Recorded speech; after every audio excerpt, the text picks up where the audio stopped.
అందరూ నమస్తే అండి. ఈరోజు వెంకయ్యనాయుడు గారు సజీవ చరిత్ర అనేటువంటి ప్రోగ్రామ్కి అటెండ్ అయ్యారు. ఇది ఎన్టీఆర్ గురించి అనమాట. సో ఎన్టీఆర్ గురించి ఆయన చెప్పాల్సిందని చెప్పి బాబు గారికి కొన్ని సలహాలు ఇచ్చారనమాట. అంటే సలహాలని కాదు, వాడిని మనం సెటర్స్ అని చురకలని కూడా అనుకోవచ్చు.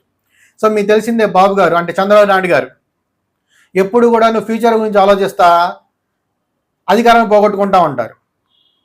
ఫస్ట్ టైం 1995 నుంచి 2004 దాకా ఆయన పరిపాలించినప్పుడు ఆ 9 ఏళ్ల కాలంలో హైటెక్ సిటీ అనుకుంటా జనాలు కొంచెం దూరం అయ్యారు ఆయన. అంటే ఆ విధంగా వైఎస్ రాజశేఖర రెడ్డి గారు ప్రచారం చేశారు. అదే నిజానికి కొంచెం జనాలు ఆయన ఓడించారు. అప్పుడు ఆయన 2020 విజన్తో వెళ్ళేవాళ్ళు అనమాట.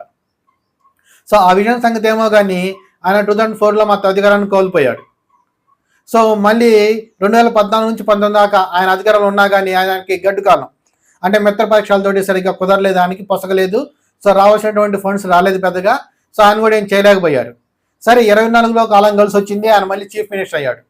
సరే చీఫ్ మినిస్టర్ అయ్యాడు కదా, ఈసారైనా సరే కొంచెం రాజకీయాన్ని ప్రజలకు ఉపయోగపడేటట్టు రాజకీయాన్ని, సరే ఫ్యూచర్ విజన్ ఉండడం తప్పలేదు, ప్రజెంట్ జనాలకు ఉపయోగపడేట్టు కూడా ఉండాలి కదా అని చెప్పేసి కార్యకర్తలను ఉంది. అలానే చంద్రబాబు నాయుడు గారిని అభిమానించే వాళ్ళని కూడా ఉందన్నమాట ఇది.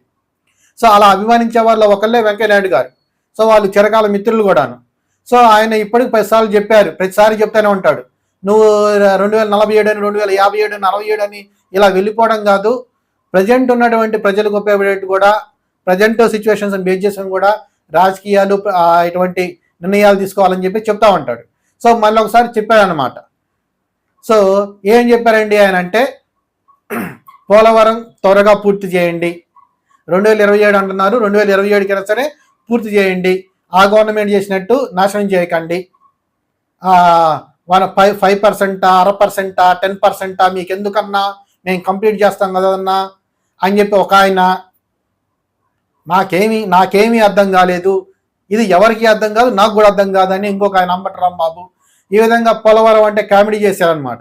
సో చంద్రనాయుడు గారు అలా చేయకపోయినప్పటికీ డెడ్ లైన్ మిస్ అవ్వమాకండి, ఎందుకంటే అందరం పెద్దవాళ్ళం అయిపోతున్నాం, మనం ఉండగానే. ముఖ్యంగా ఆయన గురించి చెప్పుకున్నాను అనమాట.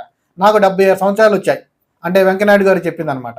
నాకు 76 సంవత్సరాలు వచ్చాయి, నేను తిరుగుతుండగా నేను చూస్తుండగానే ఆ పోలవరం కంప్లీట్ అవ్వాలి, అలాగనే అమరావతి మళ్ళీ 2047 అని చెప్పేసి దాన్ని మళ్ళీ ప్రోలాంగ్ చేసుకుంటే కాకుండా మెయిన్ ఏవైతే ఉన్నాయో ఈ ఐకానిక్ టవర్స్ కావచ్చు, సచివాలయం కావచ్చు, అసెంబ్లీ కావచ్చు, తర్వాత దానికి బేసిక్ ఇన్ఫ్రాస్ట్రక్చర్ కావచ్చు, ఇవన్నీ కూడాను డెడ్ లైన్ దాటి వెళ్ళకపోకుండా త్వరగా పూర్తి చేయండి. 2047 విజన్ మీదనే కాదు, ప్రస్తుతం నోటి మీద కూడా గట్టిగా ఫోకస్ చేయండి అని చెప్పేసి చెప్పారు. ఇది ఒక రకంగా త్వరకలేసినట్టు అనిపించవచ్చు కొంతమందికి.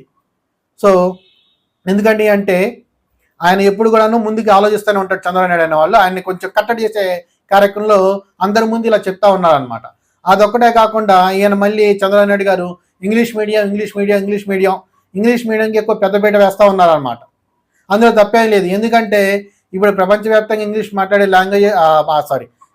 లాంగ్వేజ్ మాట్లాడే దేశాలు చాలా ఉన్నాయి. ముఖ్యంగా మనకి ఇన్కమ్ సోర్స్ కూడా అక్కడి నుంచి వస్తుంది. ఇప్పుడు సాఫ్ట్వేర్ కంపెనీ తీసుకుంటే యుఎస్ మీద నుంచి, యూకే మీద నుంచి వచ్చే సాఫ్ట్వేర్ కంపెనీస్ ప్రాజెక్ట్సే ఎక్కువ. సో వాళ్ళతో కమ్యూనికేట్ చేయాలి అంటే మనకి ఇంగ్లీష్ ఖచ్చితంగా రావాల్సిందే. అలాగనే వేరే దేశంలోకి వెళ్ళినప్పటికీ కమ్యూనికేషన్ చేయాలంటే ప్రతి దేశం భాష మనం నేర్చుకోలేం కాబట్టి అందరూ ఇంగ్లీష్ని ఇష్టం ఉన్నా లేకపోయినా ఒక కమ్యూనికేషన్ లాంగ్వేజ్గా వాడుతూ ఉన్నారనమాట.